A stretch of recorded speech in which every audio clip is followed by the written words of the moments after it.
La désinformation, c'est un peu un mot fourre-tout parce qu'elle recouvre différentes réalités. Dans la désinformation, comme on le dit de manière générale, il y a ce qu'on appelle la mésinformation, il y a la désinformation proprement dite et la malinformation. Mésinformation, c'est quand quelqu'un vous transmet une nouvelle ou ce qu'il croit être une information et qui n'est pas de la bonne information, qui est une fausse nouvelle en fait. Mais la personne l'a fait de manière bienveillante. Nous sommes tous sur WhatsApp. Il y a beaucoup de choses qui nous arrivent sur WhatsApp. Souvent, des gens nous envoient des messages qui disent « Ah voilà, je partage avec vous ça, je l'ai reçu de quelqu'un ». On peut vous dire « Ah, vous pouvez manger de l'ail pour vous protéger contre le Covid-19 », pour parler de cette pandémie que nous avons traversée et qui a vu une explosion de fausses nouvelles. Donc, on m'a dit que si tu manges de l'ail, tu seras protégé du Covid, tu vas te guérir du Covid, tu peux essayer.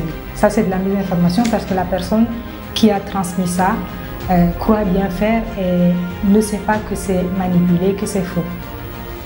La désinformation, c'est tout ce qui est manipulé, mais de manière intentionnelle. On sait que c'est faux, on va vous l'envoyer en espérant une réaction, généralement négative. Autre exemple, pour rester dans la vie concrète, vous devez aller à l'aéroport.